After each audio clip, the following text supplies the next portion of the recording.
we as individuals need to start thinking for ourselves. And until that happens, we'll never be able to get to that next level of where you actually have people standing up one by one and 10 by 10 to the point where you have enough that it will actually make an impact.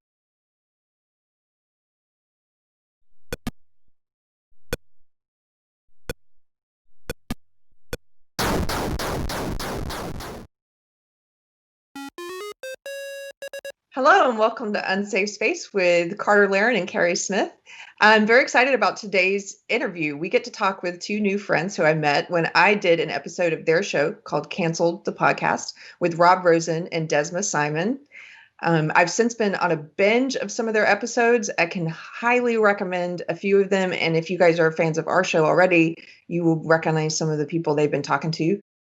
Rob is the creator, director, and executive producer of the hit Discovery ID true crime series, Reasonable Doubt. He's also the executive producer of the paranormal reality show, The Dead Files, on the Travel Channel, which recently completed its 11th season.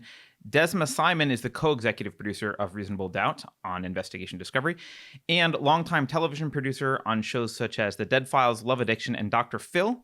You can follow Rob on Twitter at RobRosen14, and you can follow Desma on Instagram at Desma_Simon. We'll put links to their social media stuff below. And obviously, you can look for the Canceled podcasts basically anywhere you find podcasts. So thank you both, Rob and Desma, for joining us today. Thank you. And I know this is so petty, but just so I can get it in there, Dead Files is actually finishing its 13th season. Oh, well, wow. Tell IMDb to update their description of you. I think so. I mean, Thank you for having us. By the way, I love the canceled sign in the back. I need to steal that. I'm going to come to your house today. That's just for you guys. That's just for you. I change it every episode. So you won't need it at the end of the day. I'll take it. You can steal it. You can steal it. So I wanted to talk to you guys for a couple of reasons. One, well, okay, we can get in this one. Let's get into later. So the first one, why don't you tell people a little bit about what inspired you to do this podcast, to start talking about cancel culture, and how did the idea come to you, and what is it that you hope to learn from interviewing people about it? I'll take it. So what a lot of people don't realize is that Rob and I actually have worked together for a very long time. And through that work relationship, we actually became really close friends. And we spent a lot of time on the road filming episodes, and we would see in the news these trends of, things happening in the media where someone was being shamed or publicly shamed, or, their worst 30 seconds of their life was plastered all over social media and whatnot. And so him and I would sit and we would talk about these stories, and he would have a different point of view and I would have a different point of view. Sometimes we agreed, sometimes we disagreed. And, from there, it was just kind of like, well, why don't we explore these stories? And because what you see is you see the story, but you never hear about the aftermath. You never know whatever happened with this individual, where they are in their life, or if they ever recovered from it. So I think that's really where that stemmed from, was the curiosity of where are these people now? Mm-hmm. And I think that what we came in open-minded and looking to sort of explore this phenomenon and try to see where this is coming from. And I think, and I don't know if Desma even agrees with me on this, but I think that what we're finding out is that there is a pattern, and that a lot of this comes back to the SJW agenda, which wasn't what I really expected going in. I really just thought it was people who were being busybodies and just being judgmental and judging people from a 10-second snippet, which is partially true, but there does seem to be a much bigger picture to all this. Yeah, that's interesting. I definitely didn't see it from that point of view. And how do you notice that? In what way? I think that what I'm consistently seeing, and I'm just speaking for myself, and then Desma, jump in if you're seeing it differently. I mean, I think what I'm consistently seeing is that the kinds of moments that are being amplified and being retweeted and retweeted and retweeted almost universally do have an SJW theme, which is sort of reinforcing messaging that the United States and that white people are systemically racist, and that it's kind of a hopeless situation. And all of these are examples. Now, we have found some stories where the right has done it to people. We had a guy named Adam Smith who we used for actually a television pilot. And he was someone who was trying to do liberal messaging. He went through Chick-fil-A, he had his cell phone on, and he kind of berated this teenage employee about their LGBT policies, and then he got canceled. So it can work the other way. I think there is something about human nature where people in power really try to cut off free speech and try to cut off dissenting voices. And I think that that's kind of a core unfortunate human nature thing. And one thing Desma and I strongly both agree on is free speech. That's important to have a robust, vibrant, free speech where every point of view is heard so that we get to the best decision about whatever the issue is. I think in this particular moment in time, because so many of the big institutions have been dominated by SJWs, the pattern seems pretty clear to me that that's where most of the people who are being canceled are running afoul, because a lot of times you see things that cut the other way, and it kind of seems to just go away, especially when it involves celebrities. When Rob and I started on this journey, I particularly had no knowledge of what SJWs were, what their behavior was, what their ideas, nothing. Like I literally had no knowledge of it. And it wasn't actually until we did the interview with Keri, and we had her on the show, and she really just broke it down to me. And I always had this idea that this behavior was stemmed from just people just being mean, just being unhappy and just looking for reasons to attack. But there's a whole other side to this and the underlying meaning of it, which, thankfully we were able to really dial in and bring to light, through our podcast. Yeah. It's interesting because when I talked with you guys, I was saying for me, because I'm familiar with the SJW world, I don't usually talk about cancel culture separate from it because I see it as a tactic that's employed by people who have this ideology that I had. But I do know that obviously anyone, like you said, the people on the right have engaged in this too, that anybody can use this tool. It's just that I see it most effectively and most predominantly being used right now by people of my old belief system. But can you tell us a little bit about the ones that don't fit that, some of the ones that don't fit the SJW mold? Like, I think was it your first interview was with Ted Haggard? Tell us a little about that one. Yeah. And by the way, just to tack on to what you're saying, Keri, I remember after 9/11, there was a real chill in the air about people who dissented from the war in Iraq. Mm-hmm. And I remember there was kind of a chill in the air, and that kind of free speech. If there had been social media back then, I'm guessing a lot of people on the left would have been canceled. The country was in no mood for any kind of dissent after these attacks. So unfortunately, I just want to be clear that I'm not really singling out the left. I think that when people, unfortunately, are in control of institutions, they try to cut off free speech. They don't want dissent. Unfortunately, that's human nature. Ted Haggard, which was the first interview that Desma and I had done. So I had talked to him. Yeah, I had talked to him for probably a year before the interview because we were working on some television pilot versions of this, and we wanted him to come on. And I always had really nice conversations with him. He was kind of charming and a little bit bitter, but he knew exactly what we were going to talk about. And it's funny because when we started the interview, we always do a verbal podcast release. And he was joking, okay, this is when you get to ask old Teddy all these questions about his sex life. And, he was making jokes about it. And then when we started asking him questions about the scandal, because it is Ted Haggard, what else are we going to talk to him about? He suddenly acted like really offended, like we were part of the liberal mainstream media that once again was out to get him. And basically about 15 minutes into the interview, he starts berating us. And I don't think it led up for an hour till we said goodbye. And I think he would have gone on for another 2 hours. He kept threatening to hang up. Yeah. He never would. No, he never did hang up. And, and he actually accused us of, he said it's journalists like us that made, the Harry and Harry and what's his Prince Harry? What's his wife's name? Oh, and Meghan Markle. Yeah, Harry and Meghan leave the royal castle because of journalists like us, and I had to assure them that that's not the case. They didn't leave because of us.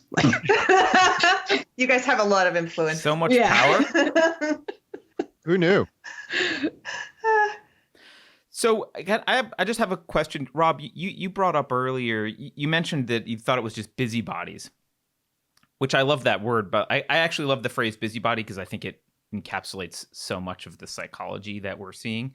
But I'm wondering if there are certain ideologies that lend themselves to the busybody personality, maybe on the right and on the left. Have you explored that at all, or do you have any thoughts on whether or not busybody is part and parcel to some particular ideological beliefs? I have thoughts on that. I mean, I don't know that I've seen the pattern yet as it plays out in cancel culture, but let's look at just sort of core beliefs of classical liberalism versus today's progressivism, right? So classical liberalism really values and sees government as it sees that the basic function of government is to protect our freedoms, right? Sort of that Jeffersonian view. So it's a very laissez-faire, live and let live kind of ideology.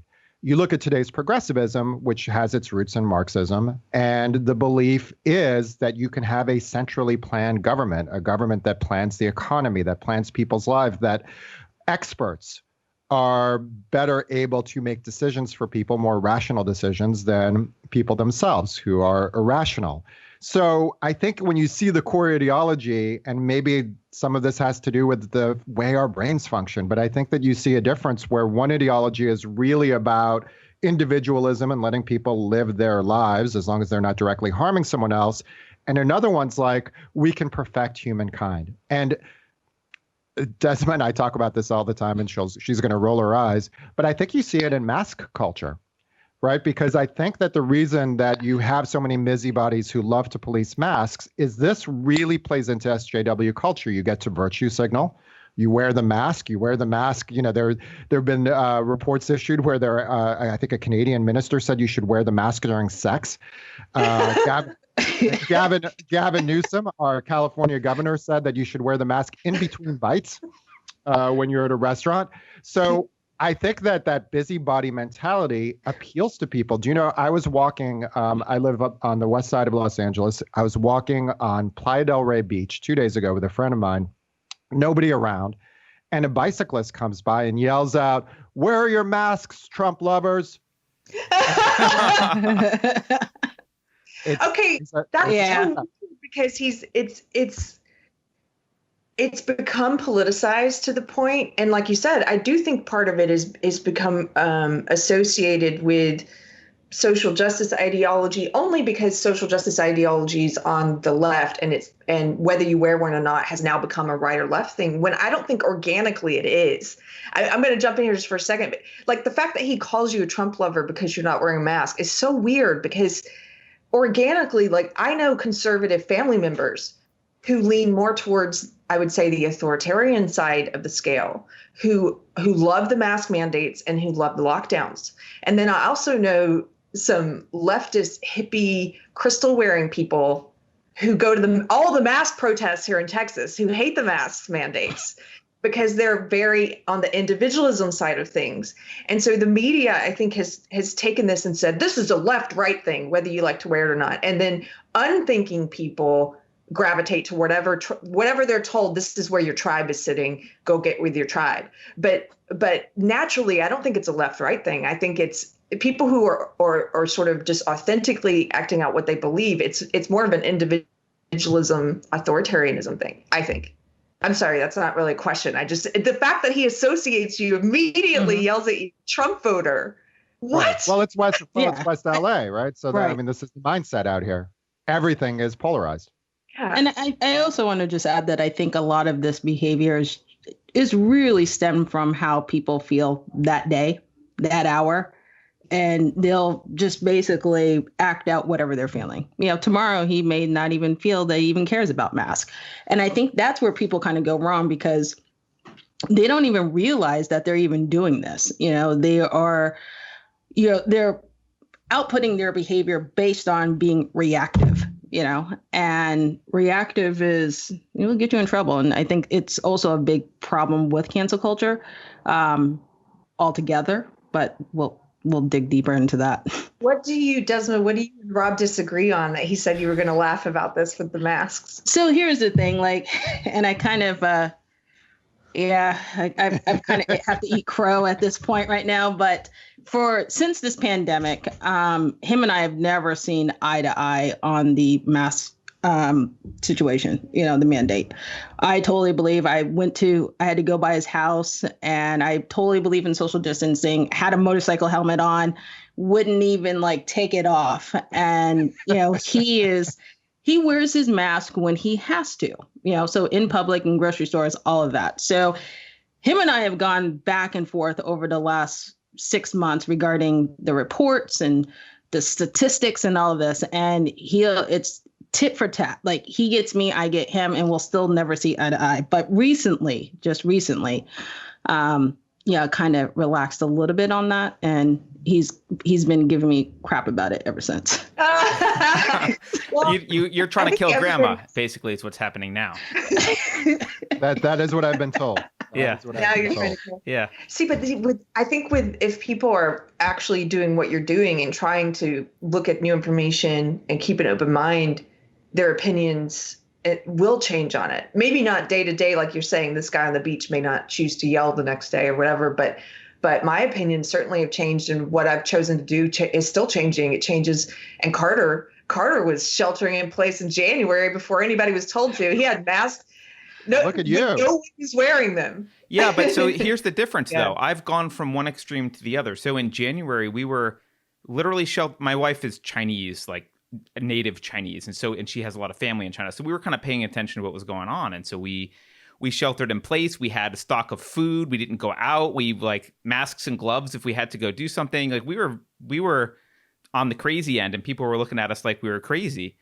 But by midsummer, we were kind of looking at all the data going, oh, this wasn't actually what we thought it was. It's not as bad. So now I'm kind of more in Rob's camp, where I'm like, I'll begrudgingly wear a mask if I have to, if the store makes me, but this is bullcrap.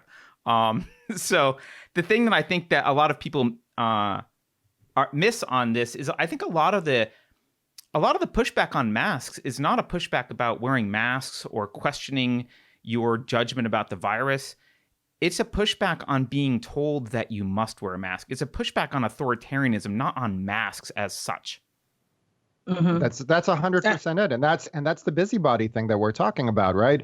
It's like lockdowns. That is an imposition that, look, we pretty clearly know, and we saw the reporting from Alex Berenson, if you've been following him, formerly of the New York Times, from early on. We knew by mid-April that there was no curve to flatten. The hospital system was in no danger of it being overrun. All of these excuses for basically taking away everybody's liberties was gone. And now you had these governors who were becoming kings and deciding, well, Walmart, Target, supermarkets, gas stations, these things can open. Ma and pa stores, they can't.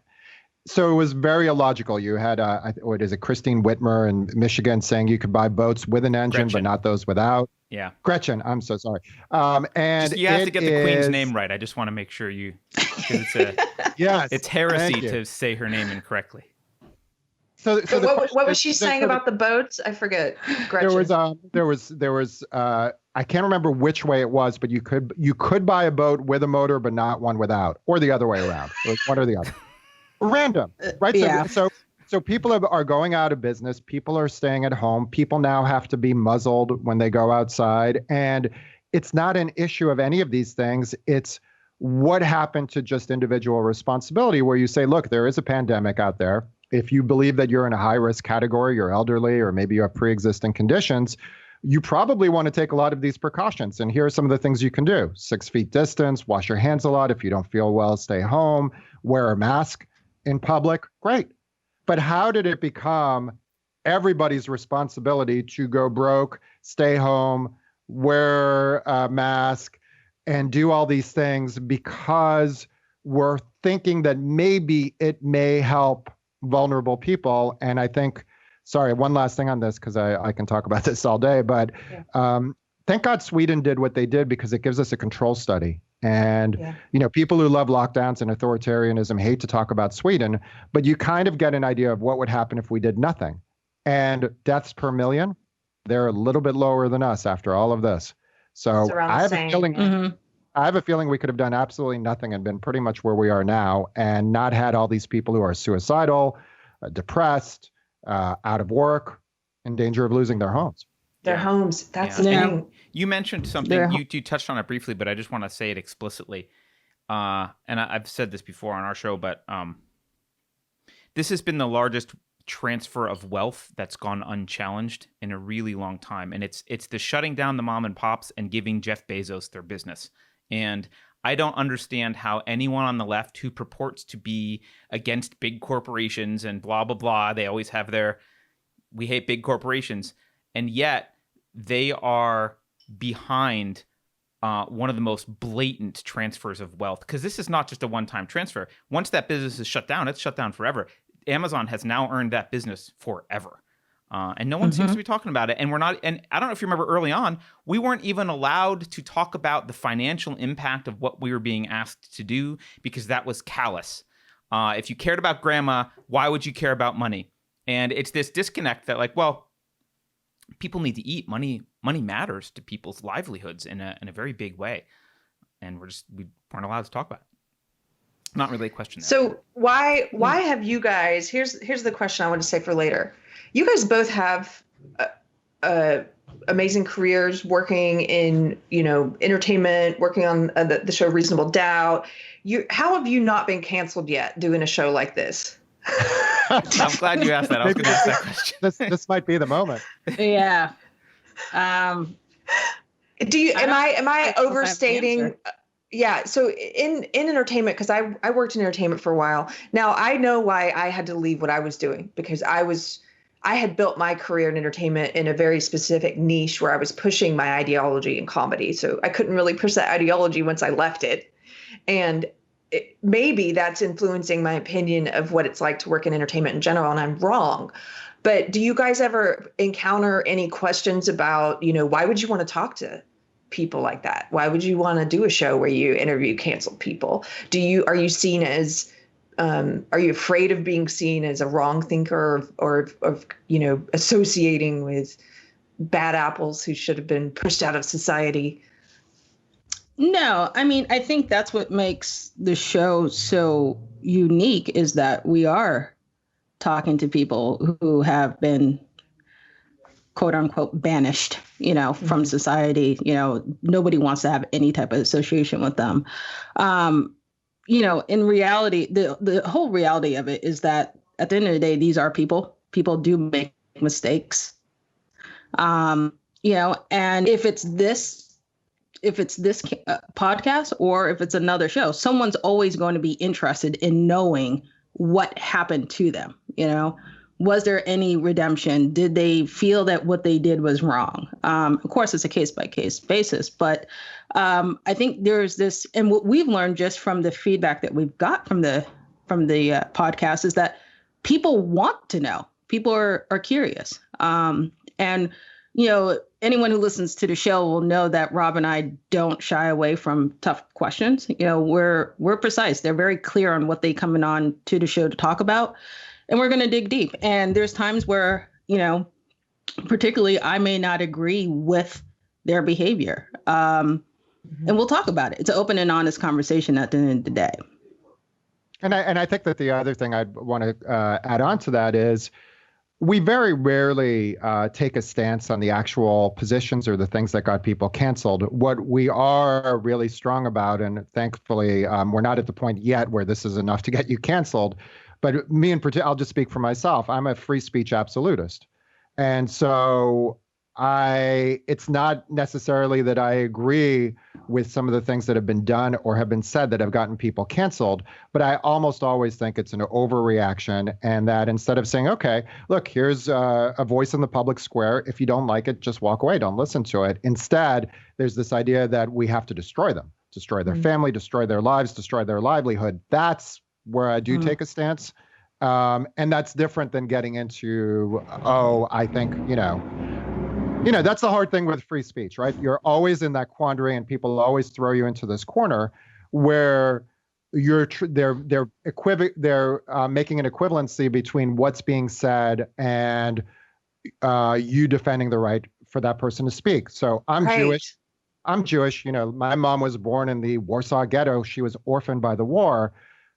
But I will defend the right of a neo-Nazi to speak. Now, if someone's going to come at me and say, well, does that mean you defend what they say? No, of course not. Free speech is easy when it's something we all like. Someone wants to talk about the movie they saw. No one wants to censor that speech, right? You really get challenged when it's something that you abhor, and do you believe that the right solution is to allow that speech and to trust that nobody's going to listen? Let them have that public square, and they're going to take the chance that everyone's going to walk away and they're going to be speaking to themselves? Or do you believe in a more authoritarian model where somehow, somewhere, a group of people get to decide what's okay and what's not? To me, that's way more frightening. Yeah. So I was going to ask you both this question, but maybe we've got your answer. So maybe I'll just ask Desma. Have there been examples of the people you've interviewed? How many of them are people that you would say, oh yeah, they deserved what they got? Well, personally, I don't think anybody, and I believe I'm pretty clear on this on the podcast, is that I don't believe anyone deserves to go through a public shaming. It's brutal, it's cruel, and what they don't realize is the impact that it just doesn't have on that individual. It affects their entire family. It affects their friends. It affects everything. And when someone goes through a public shaming, it's almost like a conviction. You may be wrongfully convicted, but it's damn near impossible to undo that conviction. So when you have this, your name is splattered all over the internet as a racist or whatever the case may be, every job you apply for, it's going to show up. Anything that if you're single and you're trying to date and you're on a social media platform, that's going to come up. It's always going to forever be attached to you. So I just don't understand why anybody would want to put that type of cruelty on somebody. Mm-hmm. It's completely unnecessary and unfair. What do you think are some of the psychological motivation? Now I know we talked a little bit about ideology can be a motivating factor, and I think it definitely uses this different ideology. Some ideologies use the cancel culture as a tool, but what are the psychological things going on in the people who participate in a cancel culture mob? What are some of those things that you've learned? Personally, I from what I've seen that a lot of this is first and foremost learned behavior. It's this idea that you can hide behind a screen name, you can create a fake account, and you can literally just go on a witch hunt with everyone else and publicly attack somebody and never be charged for that crime. Mm-hmm. It's easy. It's an easy way to be a bully. And I personally also think that a lot of this, because I said this before about it being a learned behavior, I do think that a lot of people who do participate in the online shaming and public shaming and the online bullying, I do believe that is stemmed from a personal trauma that they have encountered. And they're just afflicting that pain on somebody else, just because I just don't see why you would want to perpetrate so much hate, so much anger for what? Just because you want to play sheriff? Someone said something you didn't like, you want to wear a badge for the day? Nah. I would also say that maybe it is, there's also a dynamic where people who were previously powerless in the days before social media, right? If you didn't like something that a celebrity said, I mean, what were you going to be able to do about it? Like nothing. Talk to your friend at the by the water cooler. But now you can be part of a mob that actually has power, right? People get fired, people lose jobs, people lose gigs. Oh my God, look, I found this old comedy routine that someone did in 1998. I'm going to repost it, and then I'm sure there's a rush. There's a rush of a sense of power, a sense of righteousness, a sense of belonging. I mean, yeah. You just made me think. I was just going to add. I feel like people just, when they go down these rabbit holes to try to find the wrong in somebody, it's the satisfaction that like I gotcha, like, and they feel empowered by that. It's bizarre. I think maybe it gives them a temporary feeling of goodness themselves too. It's temporary though, but it's this sort of I'm pointing to what I view as the wrongness in you, which makes me feel a little bit elevated when I do it, because I think I'm pointing down, right? Mm-hmm. I think that's a little bit of it too. Rob, you just made me think of a guilty confession, what you do before social media. I only ever wrote one letter to any celebrity fan club, and I was a big fan of New Kids on the Block, but I did not like Jordan. And I wrote him a very sincere letter asking him to drop out of the band. And it went unanswered. If I had Twitter, maybe I could have built a coalition of people. You could have mobbed him. Exactly. I can't believe they didn't take it into careful consideration. So, Desma, you've brought up psychology a couple times, and I just want to ask you guys: have you read I think was it Jonathan Haidt that wrote "Coddling of the American Mind"? Kerry, yeah, he co-authored it with Greg Lukianoff. I actually listened to it as a book on tape. I have to admit. I have not. I have not listened to that or read it. Well, what you're saying, Desma, is making me think of one of the points in that book about our culture. We've constructed a culture whereby we teach people to, instead of turning inward to fix the world by fixing themselves first and adapting themselves to the world for things that are dissatisfying. We've created a culture in which we invite people to instead solve everyone else's problems instead of their own. And I think that might be very related to what you're saying here, right? Which is, this is why it's so satisfying to have a mob, to be part of a mob, to go after someone. And I don't know how have we gotten to this place? And Desma and I ask this on the podcast all the time, where dissent and disagreement is somehow violence, right? Silence is violence, words are violence, everything's violence. How did we get to this point, right? I mean, Desma and I have worked together now for 8 years, but we're also really good friends. And we don't agree on a lot of things. I mean, we do agree on some things, but we have disagreements. We each hear each other out. It's respectful. I always listen really carefully to what Desma says. I think she's very wise. Sometimes I just don't agree with it, and that's fine. But I mean, but this idea that somehow, if we have a disagreement, there are these lines in the sand that are decided, and if you fall on the wrong side of that, you're out. You're out of social groups. You're out of you need to be banished. You need to be ostracized. That's something that book did make me think of too, right? Which is that in our education system now, we're not encouraging a healthy exchange of different ideas. Yeah. Well, it's really baked into the social justice ideology. It's all about controlling discourse in a way. And Helen Pluckrose and James Lindsay have a new book out. I haven't read the book yet. We just got it, Cynical Theories. But I know they've talked about this a lot, about how it tells us that there's this power differential between groups, and therefore discourse is impossible with someone who's in a different racial group or sex group than you, because you're in a different power level, and therefore the discourse won't be fair, and you shouldn't have conversations. They actively will shut down conversations because it's like, I can't go into this conversation with you because I'm more oppressed than you are, and therefore it's going to be imbalanced. And it's a way to avoid discourse itself. It's a very attack on. It makes me think of the Stalin quote Carter mentioned to me the other day about, we would not let our enemies have guns. Why would we let them have ideas? It's very like, if we can control what you're allowed to say, then we control what you're allowed to think, because controlling what you say first by making you fearful then controls what you even think, which then we use to control you. It's fascinating, but I don't know. It's maybe you guys, since you're getting more into some of the social justice cultures stuff, or the social justice cancel stuff, should talk to James Lindsay. I think you might find it a really interesting conversation. Mm-hmm. I was going to ask you, speaking of which, are there any big names who've been canceled who are on your wish list to talk to? Are you guys going to talk to J.K. Rowling? We've tried. I think we've tried. Yeah.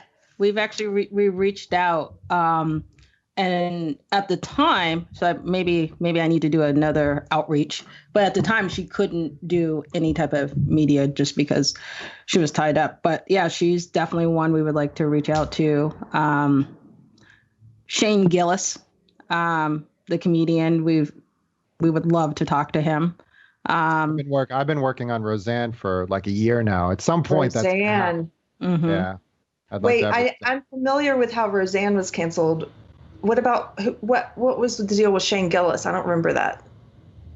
Rob, you hit me up about that story. He was the Saturday. So he had got hired by Saturday Night Live, and then within days of him getting hired, someone posted things from his podcast where he was making fun of like impersonating like Chinese food delivery people using sort of a stereotypical accent. And by like 2 days later, the offer was rescinded. He was fired. And he tweets, he's like, hey, you guys don't think cancel culture is real? I'm in my parents' basement now. He's basically lost his career. So I think he's trying to rebuild. But, that's, to me, I'm really, really fascinated by that intersection of the arts and cancel culture, because boy, if there's one place where people should have the freedom to explore different boundaries and to push, it's comedy. I mean, you just couldn't have George Carlin, Richard Pryor, Eddie Murphy today. That would just Lenny Bruce. That would never fly. And you think about it, back in that day, progressives were the ones who were the classical liberals and who wanted free speech and wanted to have artists be able to explore and push boundaries, whether it was pornography or jokes in bad taste or making fun of the establishment. And now the table's flipped. Right. Yeah. And you have basically the left is trying to sort of police what is in bounds in comedy. And it's not very much. Well, this is precisely why comedy is a target, I think, because it has the value that you said, because it's the one place where you need that more than anything else. I think that's why it's probably one of the biggest targets. I assume you guys have noticed this also, but it seems like you can get away with an awful lot of bad behavior if you have the right political beliefs and just apologize. People will kind of, they'll threaten to cancel you. You apologize, but you're in their cult. You've got the woke ideology going on, so they kind of let you proceed. And the person actually isn't a comedian, but a politician that comes to mind most obviously to me is Justin Trudeau, who it's repeatedly caught in these blackface photos that I think anyone else would be their careers would be ruined, but the left just seems to be like, yeah, it's cool. And not they move just on. that, he also commits the SJW sin of cultural appropriation when he goes to India. Yes. All those photos of him in traditional dress, they would not be cool with that if it was someone on the right wing, but because it's him, they're like, okay. You can do that. That's so weird. But what about the ones that don't? What about the ones that have the right politics but don't come back? That I'm fascinated in that. Maybe you guys in future interviews can try and figure out where that line is, because someone like Justin Trudeau is forgiven of these supposed sins, ideological sins, because he has the right beliefs, the right overall ideology. He's just like, well, I made some mistakes, right?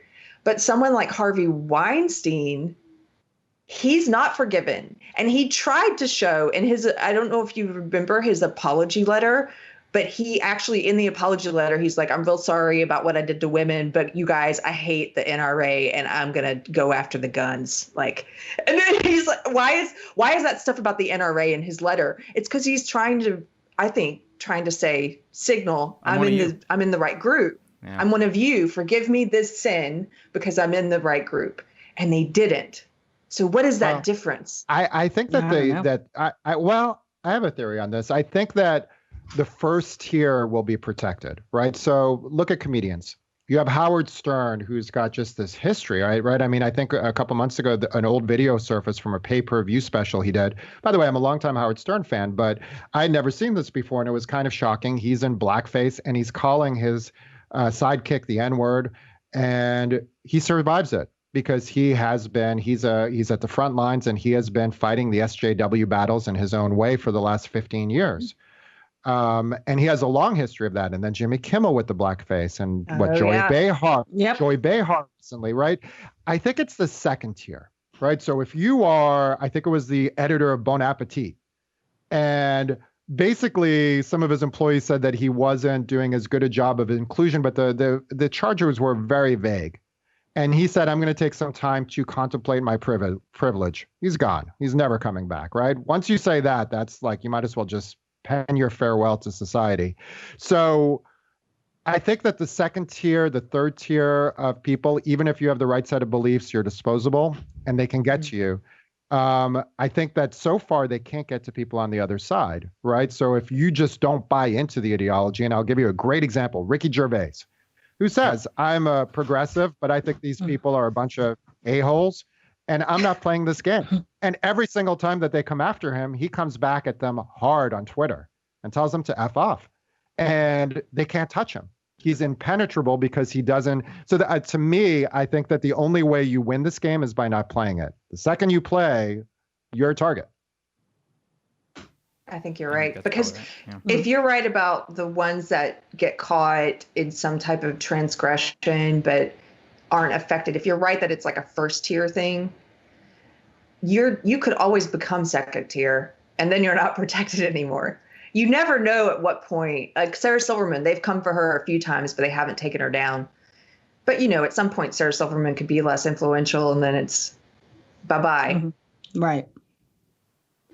How much of this do you think is? I mean, I like to attribute a lot of this to ideology and psychology. And watching the change in culture over the past several decades and that kind of stuff. But devil's advocate, you could just argue all of this psychology, human psychology, hasn't really changed. Our ideologies haven't really changed all that much. This is just what happens with social media. This is tech, and it's here to stay as long as we have tech. How much do you think there's truth in that side of it? I think there's some truth. I mean, tech definitely makes it easier, just because you can just reach so many people can reach one individual at one time. I think if you remove the tech, it would make it a little bit harder. But at the end of the day, I really do think that this is an embedded behavior in people, and they would find a way. If it wasn't tech, it would be something else. And to go back to some of the examples of cancel culture, interviews that we've done, it's not always just on social media. I mean, people track down people's home addresses, send packages, they've sent hate mail.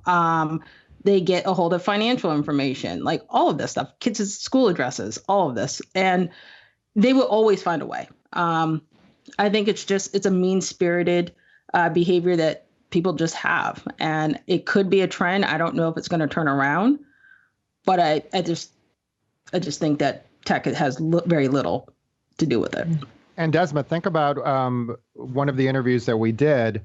This guy had 3 kids, and the way that they went after him is they took those pictures of those kids and him interacting with his children and said, this is a known pedophile, watch out for him. And they put it all over the internet. So, I mean, it's with the pictures of the children. So there's no limits, right? The cruelty and the savagery of the attacks.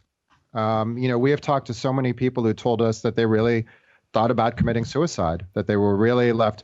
I mean, just imagine for a second, and this is just hard for me to imagine, and I've been in broadcasting, my whole adult life, but imagine for a second that maybe you even made a mistake. Let's say you tweeted a joke that was ill-conceived and you realized, oh my God, that was probably a dumb idea. And the next thing you know, you're trending on Twitter. And the next thing you know, you're starting to get death threats. And then you open up your credit card and it's frozen because it's been hacked and your bank account's been emptied, and now you're getting your cell phones ringing and people are threatening you. And then maybe you hear from your employer and your job's gone. And then maybe you're trying to call some friends and they're scared to talk to you. I mean, imagine that feeling of like helplessness and isolation. And there's no room and no time where the people who are doing the canceling sit there and think, I'm destroying a life. Maybe what I should be doing is having a dialogue, trying to figure out what happened, try to move forward, try to have some understanding, maybe some forgiveness. But that's not in the vocabulary, or as one of our guests said, the vocabulary of the people who are doing this.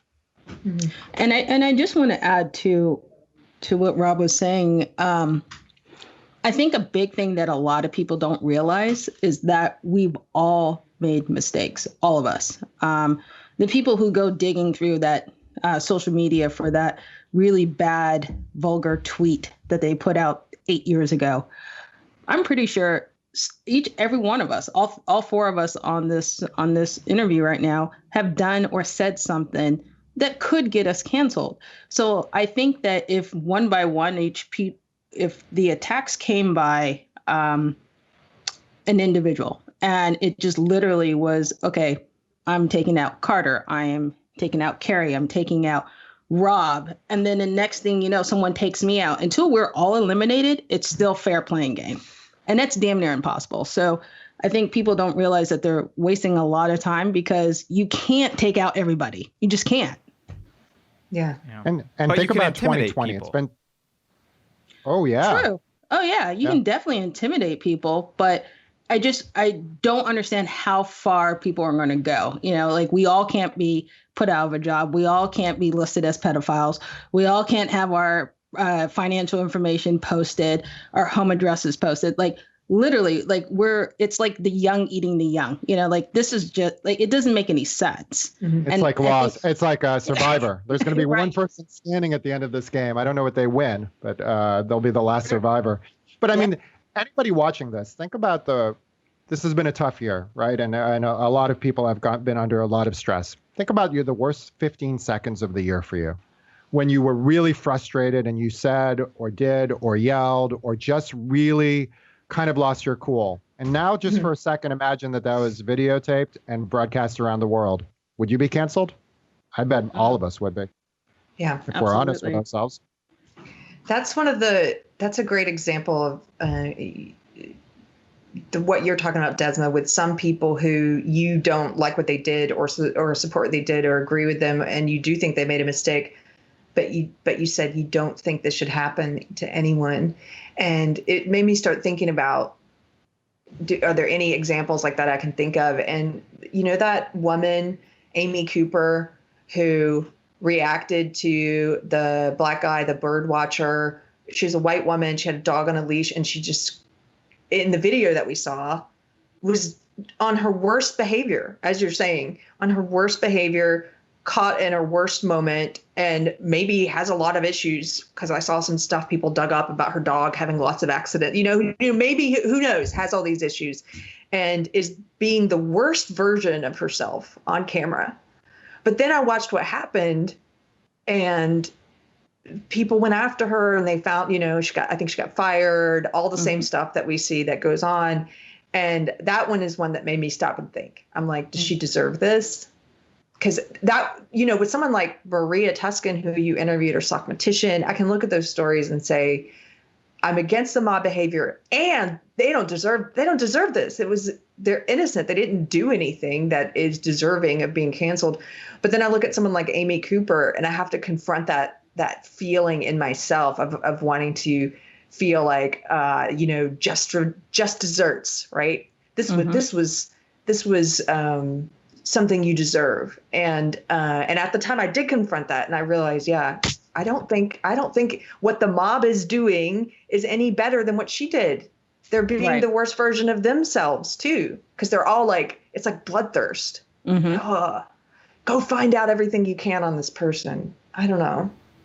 Yeah, it definitely is a bloodthirst. And I think when we see these stories where race plays a role in the cancellation, those are the ones we really need to, as individuals, we need to take a step back and look at the whole picture. Because what was it, a 30-second clip of her, irate? But she's deemed as a racist. We don't know anything about this woman before. We know that she's underground and basically MIA because her life was threatened, but we do not know anything about her. Did she show any behavior prior to that incident that she was racist? But she's now forever labeled as a racist. Mm-hmm. Yeah. Even the bird watcher seemed a little bit taken aback by what happened, and was quoted afterwards as saying, like, okay, I think that's enough. I think she got the message. Yeah, it's a little extreme. I'm someone who generally supports the idea of, in a broad sense, and so maybe I'll have to clarify, but of ostracism over legal action. Right? I think society's better if we can kind of nudge people in the right direction rather than throwing them in jail or that kind of thing. But I think one thing that I see, the idea of ostracism presupposes that people can change and that there's some incentive for them to behave better. So there's a difference between pulling someone aside and saying, hey, that behavior is really unacceptable. We're really not going to continue to tolerate that around. These are some ways that you need to change, or we're not, there's kind of a gradual proportional response. Whereas what you see from the mob is 0 to 60 right away. It's like it's the equivalent of the death penalty immediately for a minor infraction. Absolutely. I think that's exactly social right. death penalty. Yeah. Yeah. Do you guys? I'll tell you one in thing your that book? I think. Go ahead. Yeah, I'm going to say the one thing that I think Desma and I have talked about. When we do television shows and we want someone to appear on our show, we have to get them to sign a release. Even when we do the podcast, we have people do a verbal release for us. I think that down the line, there's going to have to be some sort of a law where you can't just videotape some random person on the street and put it out there without getting their consent, because too many lives are being destroyed by people having an interaction recorded without their knowledge or consent, and then having it broadcast throughout the world out of context. And a lot of times with these cases, when you start to find out more about what happened in the story, it's not so clear-cut that it was what we thought it was in that 10-second snippet. But it's too late. The mob's moved on to their next victim. Right. And You a missed live's the destroyed. context. So I think, I do think that at some point there's going to be liability, and maybe it'll dampen it a little bit, where the original poster who posts something without the consent of the subject is going to be liable for damages. And I think that'll put a good halt to it. Totally agree on that. Because now you have people walking around terrified that someone's going to videotape them. I mean, there was that really great example, I forgot which state it was in, where it was a woman being recorded by a African-American male. And she literally lost it because, and the video's out there, anyone can see it, but she's literally crying, like total meltdown, because she's saying, I'm going to be labeled as a Karen. I'm not a Karen. Like, I'm not racist. And I'm like, this is insane. This is supposed to be, a typical Wednesday afternoon. She's running errands, and all because she cut off someone in traffic. I think I saw that when he followed her home and was getting her license plate and stuff. Yeah. Yeah. I mean, there's no reason why someone, and that's the example of the public shaming.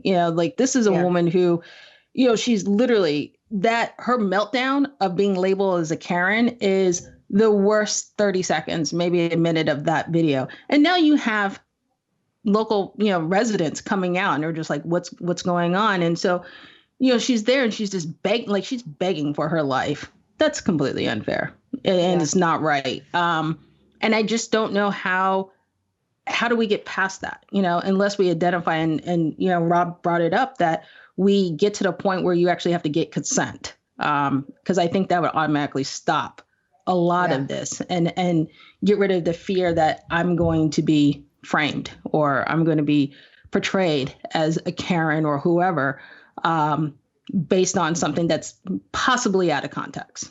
Yeah.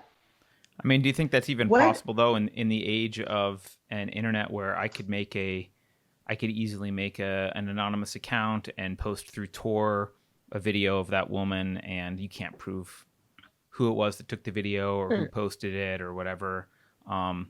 It would tamp it down. I mean, look at the Amy Cooper situation that you mentioned. It was the birdwatcher's sister who ended up posting that, I think, on Facebook, and then it just got reposted and went global.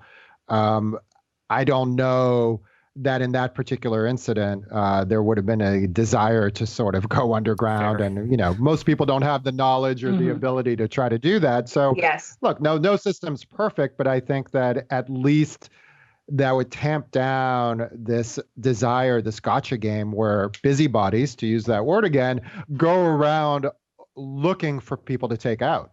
We're all equipped with these video cameras now in our pocket, and we can broadcast to the world. I mean, it's amazing technology, but it is being misused in some cases. Yeah, and humans I think you're right.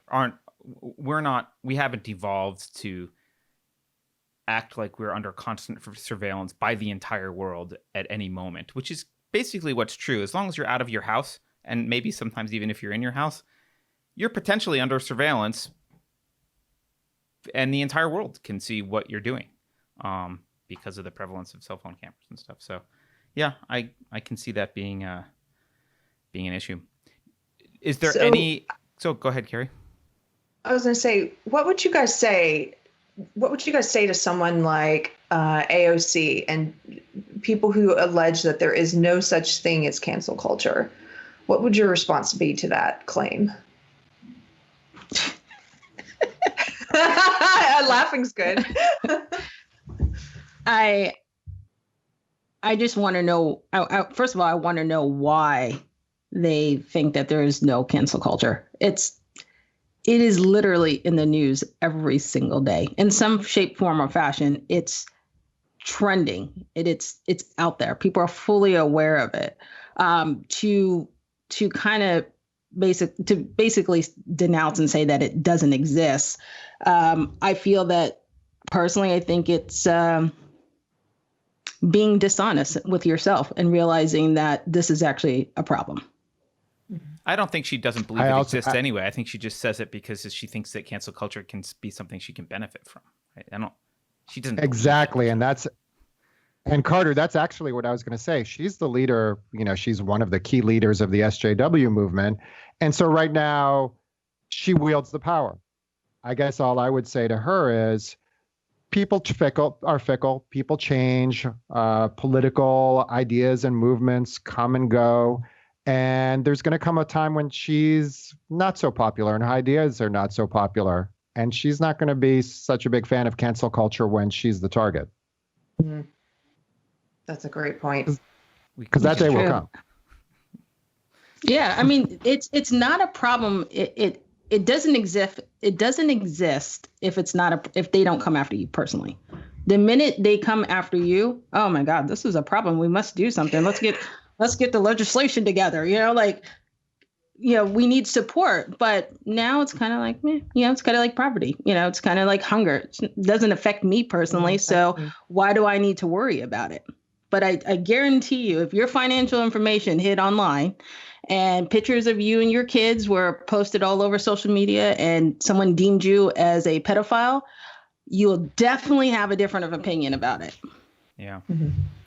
How has doing the Canceled podcast changed you personally, each one of you, and how you approach the world? It's actually a really good question.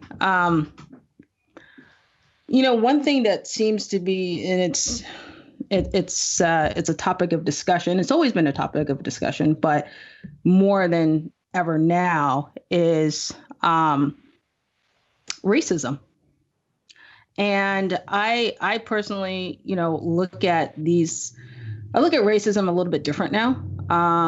With Black Lives Matter, the organization, and people, throwing around the term Black Lives Matter. Some of the acts that have been happening in the news, with the protests and all this, I'm a little bit more open-minded than I've ever been. I will take the time and look at the full picture altogether, all sides. Even if it is something that involves law enforcement, I'm not quick to have a reactive judgment on it. I want to see the full picture. and make a decision for myself rather than jumping on the bandwagon of what my peers or anyone else agrees or whatever they're posting on social media as well. I'm truly just able to just analyze things and make a determination and a decision that's best for me. You may not agree with it, but it's best for me. Right. It makes me think of that. I forget the verse, but Desma, you're making me think of the Bible verse about being slow to anger and being slow, like taking your time to figure out what you think about something, and slow to speak, slow to anger. And I think we could all benefit from that. I used to be very quick to have an opinion. We live in a world where I think you're encouraged to have an opinion on everything immediately. And the easiest way and fastest way to do that is to figure out where your tribe stands and then say it, you know, but gosh, if we all took time every time to really figure out what we think about something. I love your answer. Thank you. Thank you. Thank you. And, you know, Rob, I didn't mean to cut. Oh, go ahead. Oh, No. I was just going to say the other thing too, that, you know, going through this journey with Rob and talking to our guests, it's really opened up my mind to the fact that none of us are perfect. None of us. We like to walk around and think we are, and that we have no mistakes. You know, there are times where I get so cocky, especially in the work I'm doing, and I'm like, yeah, like I did this. And I'm like, wait a minute, I'm not that great. There is someone else out there that can do the same exact damn thing. You know what I mean? Like, I'm not that special. But somehow we've gotten to this place where, you know, Keri, you have done a lot of wrong things, and I'm going to look down on you, and you're not on my level. And that we're healthy with being, we're at a place where that's actually a healthy way of approaching people. So when we talk to our guests and seeing that the stuff that they have done, the behavior that they've demonstrated, I'm a little bit more open-minded into knowing that there maybe, just maybe, you know, they didn't really mean what they did, you know, rather than just holding on to the fact that right in the mafia, that's you own that behavior. It's Right. a little bit different. Yeah. Well, just to answer your question, I'm not going to be able to top Desma's answer, but I think that I always have been a pretty free speech absolutist, but now I really realize through doing these conversations, one, how critical it is to have a healthy society where people can debate and celebrate differences of opinions, as opposed to seeing it as some sort of an attack. And two, I think I realize now just how much of an assault there is in a concerted fashion on free speech, on dialogue. And this probably sounds high-minded for Desma and I doing a podcast on the side like this while we do these shows, but I feel like any little thing that I can add to try to remind people of the value of a free exchange of ideas and of respecting different people from different walks of life and different points of view. You know, if we can just do a little bit to help with that, it's worth it to me, because I feel like right now it does frighten me sometimes when I hear people who call themselves progressive saying the most regressive things about speech and violence and dialogue and differences. It does scare me, and I have to like just take a deep breath and remind myself that this will pass. I really do believe that. I don't know how, but I really do believe that even the people saying it, and Keri, you're so interesting because you were one of these people once. Mm-hmm. I feel like even the people saying it on some deep level, when they say these things out loud, have to know it just doesn't quite sound right. Yes. I think there's probably a little bit in the pit of their stomach, there's something off. Even if they don't consciously examine it and look at it, a lot of my feelings of uneasiness that I used to have, I couldn't have identified where they came from. But I think it was because I wasn't living authentically. I wasn't living, my beliefs did not they weren't intellectually consistent, and I had not examined them. And so when you're living in a place of, you don't own your opinions and beliefs thoroughly, And so you naturally are going to feel a little less confident when you express yourself. Plus, you're in a belief system that has programmed you to put everything you say through a censor to make sure you don't accidentally misspeak and get canceled. So everything you say is like, really, oh, what am I typing? But don't say the wrong thing. Yeah, I think you're right. I think a lot of the people who speak these things are fundamentally discontent in a way, and maybe don't even realize where that uneasiness in themselves comes from. But that's just based on what I was like. I don't know. Can we? Sorry, can I want to tap your brains for a minute on how you get news? Because Desma, you just said something. Yeah, you said something about, when I look at something now, I step back and I analyze it, particularly with Black Lives Matter and protests and stuff, and I analyze it. And someone threw a question out to me the other day, and I realized that my answer was disappointingly complicated. I criticized her because she said something, and I said, well, you're just getting all your news from NPR. And she said, well, where do you get your news? And I realized that my answer was this complex mix of like, well, I have to go to these leftist things and these things on the right, and I have to do this, and then I have to go find sources. And I realized, oh, wait, I spend all my day trying to figure out what the truth is. I don't have a succinct answer for, like, if you have a real job, where do you just go get news? Like, how do you do this? It's not easy. I'm not one to just read CNN and be like, that's the source. I do really spend time researching these things, especially if it's a news article where it's trending, where it is something about racism, or if it's something involving law enforcement. I'll review everything, and I'm not looking at personal blogs. I don't give a damn about blogs. I want actual sources.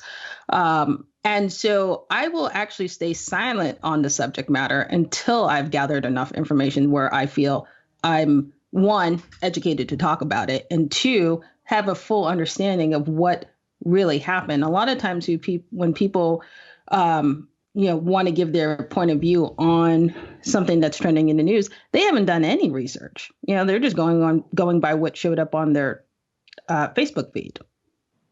Yep.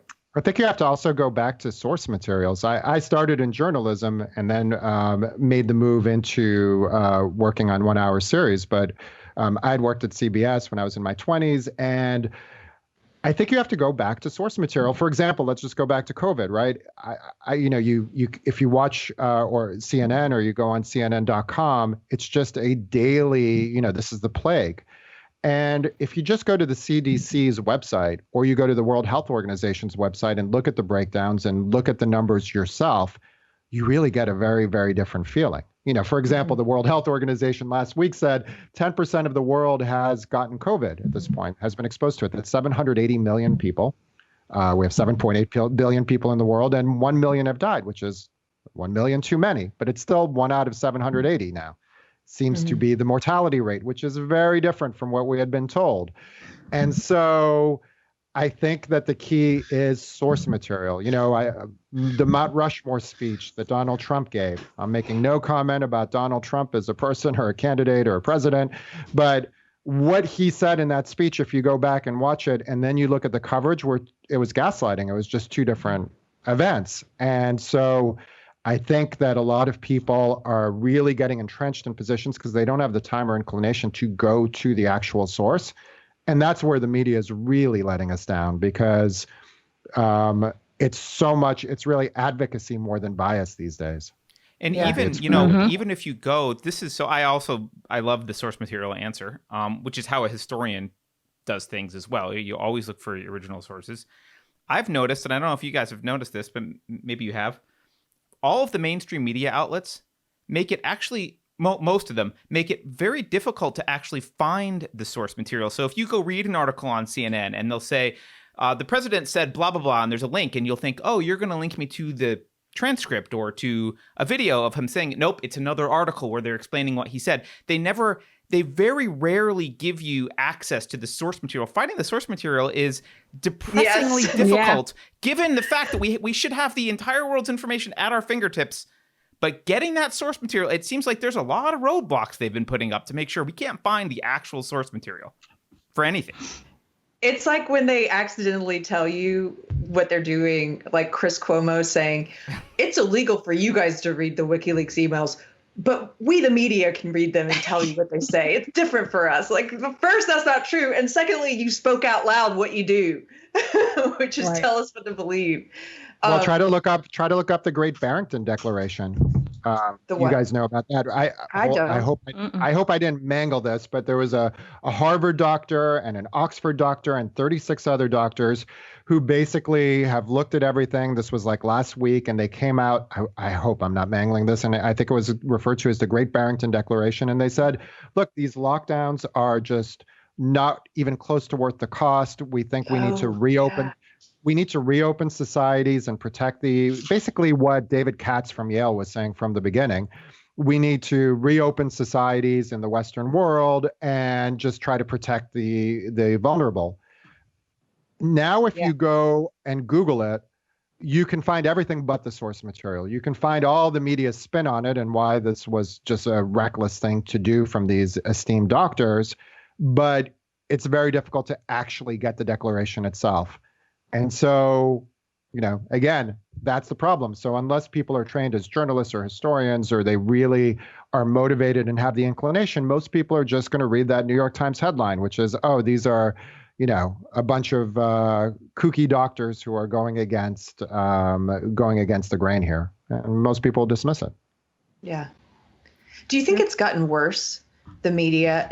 Like I remember you mentioned earlier, Rob, in the discussion, what it was like during the buildup to the Iraq War and how anybody who was speaking against it, if we had social media back then, may have been canceled. And I was really plugged into the news then because I hated W.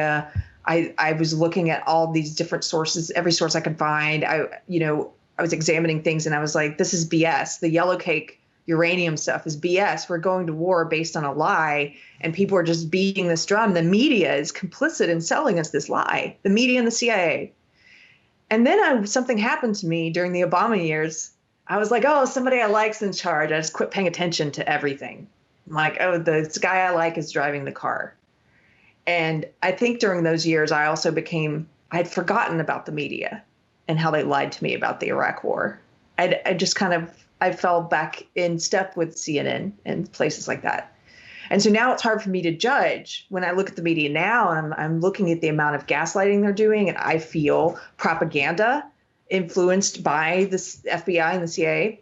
Has it always been this bad? Here's my question. It's hard for me to judge. Has it always been this bad? Are things worse now? Are we living in especially weird, interesting times now? Or yeah. Oh, go ahead, Rob. I know. I'm sorry. I was just going to say, because I spent so many years defending the media, because I started in news and I worked at CBS in Los Angeles for 5 or 6 years. And people would have this discussion with me in the early 2000s. Is there a liberal bias? And I really would just argue pretty vociferously against it. And, looking back, there was a tinge of a bias, but there was always the expectation that you were trying to be balanced. There was the old timers when I started would always say, news people should comfort the afflicted and afflict the comfortable. And I think that we've gotten so far, I say we, I'm not part of it anymore, but the media has gotten so far from that, where basically there's an expectation from the audience for the kind of confirmation bias they're going to get. And the major newspapers, the major networks do not want to challenge their audience with hard truths. So I think you had a case like a year ago where the New York Times actually changed the headline from a speech that they were covering that Trump gave, because it wasn't sufficiently negative about it. And the readers complained, and they actually changed it. And then the second factor is, I think you have that SJW movement that's happening in these newsrooms. You saw it with the Tom Cotton op-ed. And you've got now a war between sort of old school liberals who are a little bit older in the newsroom and these young, just out of college, we're going to change the world SJWs, who see news as a vehicle for an outcome as opposed for a vehicle for truth. And that's just a core difference. So I think, yes, I think it's gotten worse. I think we've gotten from bias to activism. It's a big difference. I totally agree. I think I do agree that the news has definitely made this much worse, much worse. Because think about it, like when news breaks, generally it's something that, let's go back, stay on the topic of cancel culture. It's something that is broke on social media.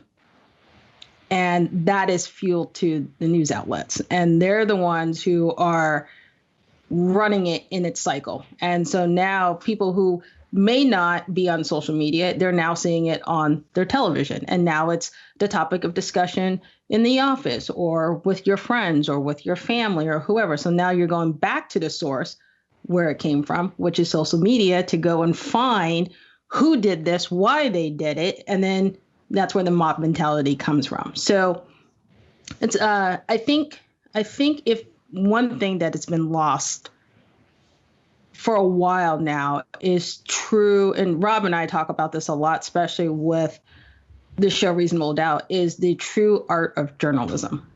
Mm-hmm. Go find your source, report the facts, not an idea, not an opinion, or write how you feel. Find the facts and report that. But oddly enough, they talk about the facts a lot more now than they used to. They use the word facts a lot more now than I remember. They talk about we have the facts a lot more. I don't remember that that language being used. It almost seems like a misdirection, right? They're very much about. If you have to advertise it, how true is it? I saw an ad for the New York Times during this guy I used to date really liked award shows, and he took me to this live screening of the award shows here in Texas, where I don't know if it's I don't even remember. I think it was the Academy Awards, but you go to a theater and pay to sit like you're and you watch it.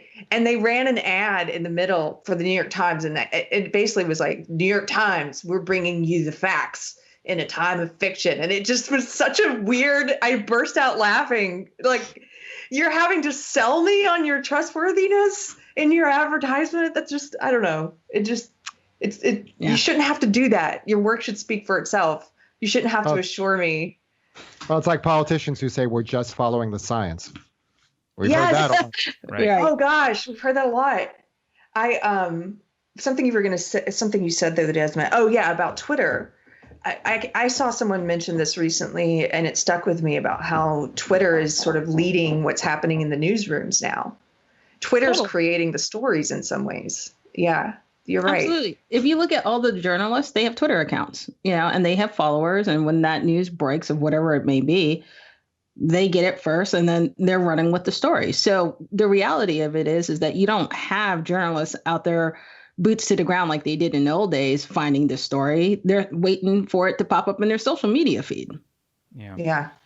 I feel like if we're going to talk about news, though, in Twitter, we have to mention what happened yesterday, because I think it's one of the most outrageous examples of, I don't know if I would call it cancel culture, but definitely big tech involvement in what constitutes news, right? You saw the New York Post publish files from Hunter Biden's hard drive that, agree or not with Joe Biden's politics or Trump's politics, are relevant to the conversation around Joe Biden's relationship with the Ukraine and his relationship with his son. These documents haven't been questioned in terms of their authenticity. And yet you had Facebook push that out so that it wasn't getting shared when the New York Post wrote an article about it. You had Twitter basically ban retweeting of it. You had Twitter suspend the New York Post's account and the White House press secretary's account. I sometimes wonder, what alternate universe am I living in which regular people don't see what's going on right in front of us? That's not a real question. I have no idea what my question is. That's an example of bias versus activism, right? So I think that in the old days, however you want to think of it, new media, old media, that story might have been spun with a lot of skepticism about the authenticity or relevance of these documents, but at least it would have been there.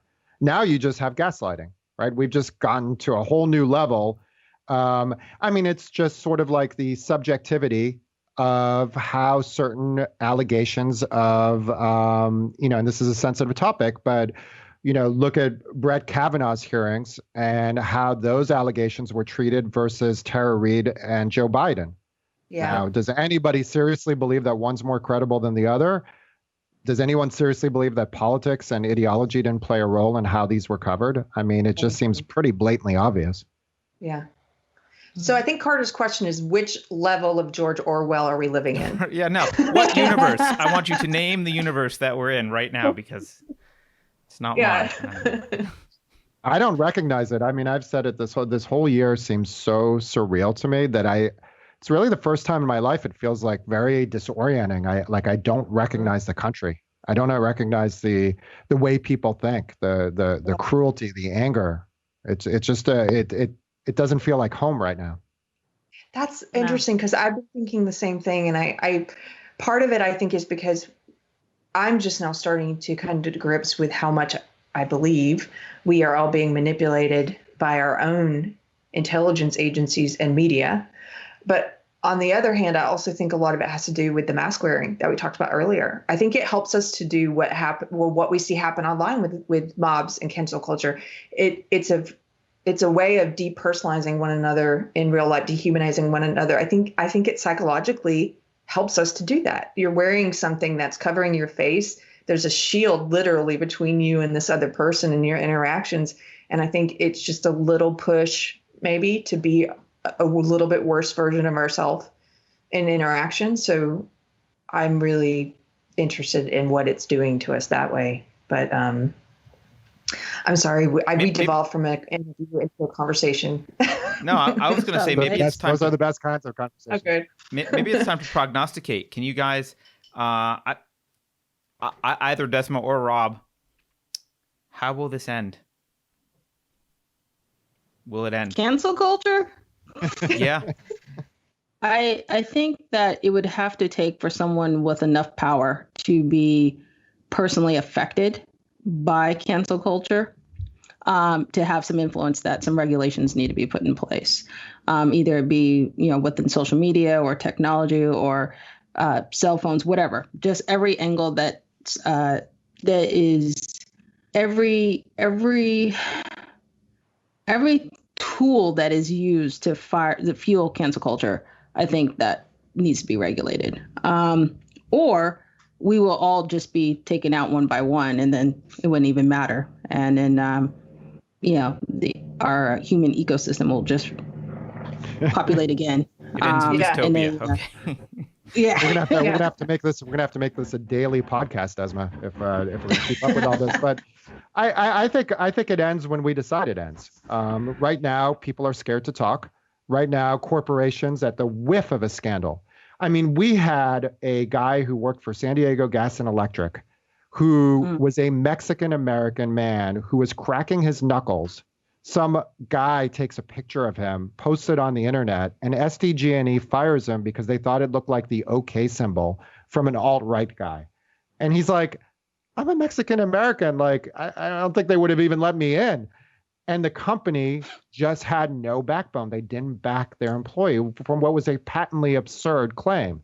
So, yes, at some point, we have to decide that we don't want to live this way anymore. But that's also going to involve corporations which have been so risk averse and so scared and just dropping people left and right. So it's just empowering the mob because they know that the people they go after are going to get destroyed. And it's very rare that an employer will stand by someone and say, you know what, we're going to do a real investigation here. No, a guy who's cracking his knuckles on the way home, a blue collar employee, we're not going to dump this guy just to avoid a little bit of bad press. We're sorry. Yeah. Grow a backbone. It's going to take some courage, a little bit of a backbone. Where are the adults in the room? Come on, like, stand up.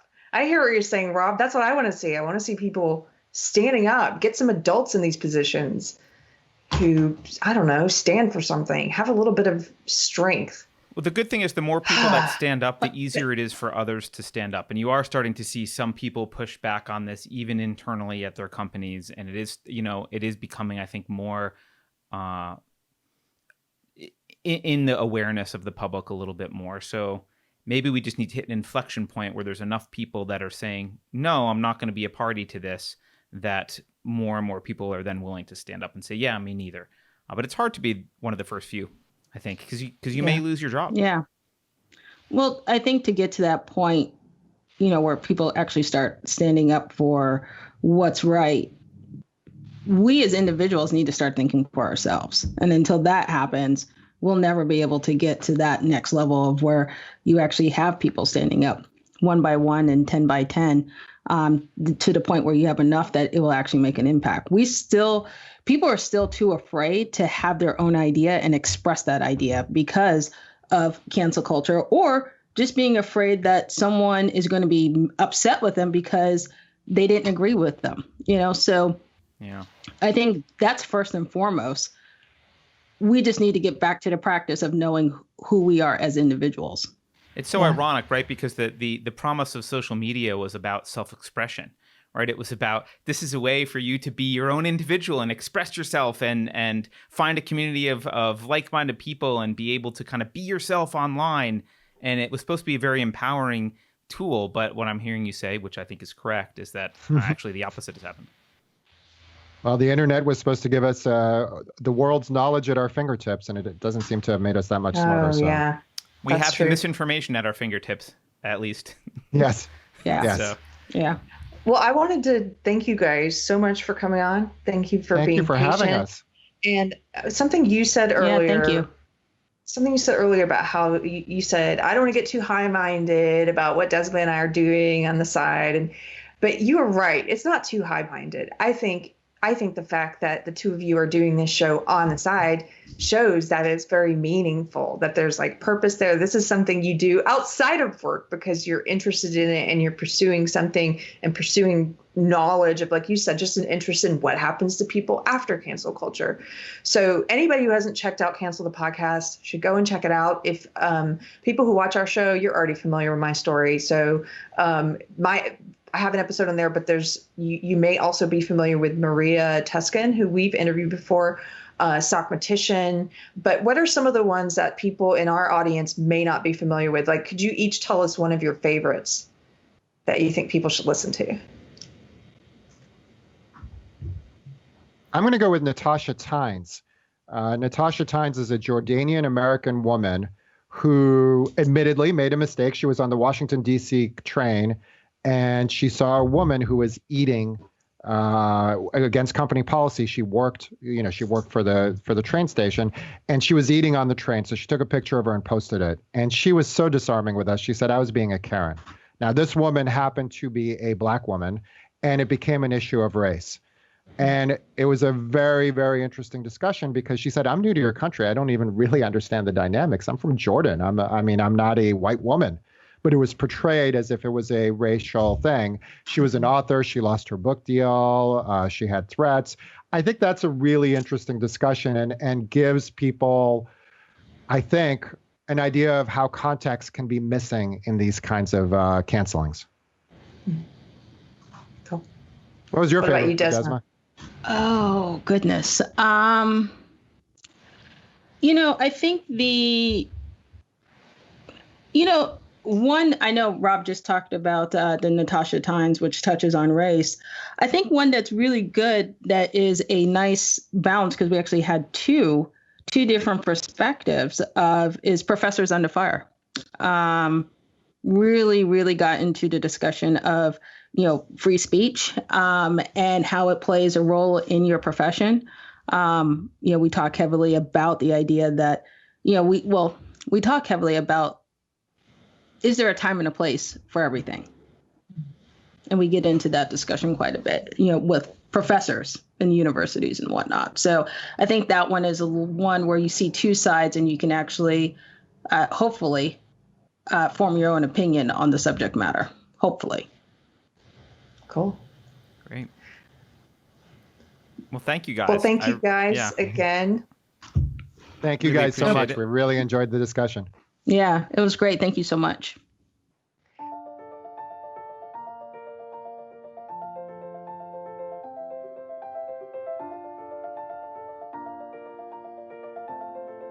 Thanks for watching. If you're new to the channel, we have a deep content library that includes interviews with everyone from Mike Cernovich to Megan Murphy, so go check it out. If you'd like to see more, please consider supporting the show by visiting unsafespace.com/donate. You can find us on all the major social media platforms, at least for now, and you can find a community of like-minded individuals on our Unsafe Space chat on Telegram. See you there.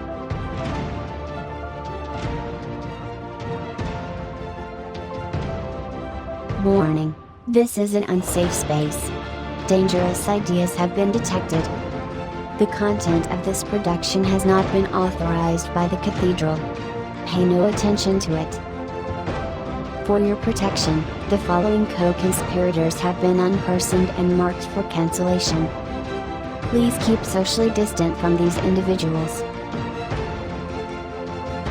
I have calculated a 97.8% chance that they are spies for Oceania. If you think about it, no one should be allowed to express opinions. But don't. Think about it, I mean. That's not your job. Thinking has been scientifically proven to be less efficient than compliance. This revolution is brought to you by our sponsors, including Comcast, Amazon, Procter & Gamble, the member banks of the Federal Reserve, and all of Silicon Valley. Computer voice courtesy. Never mind, that last line is fake news. Please disregard it and return to your safe space immediately.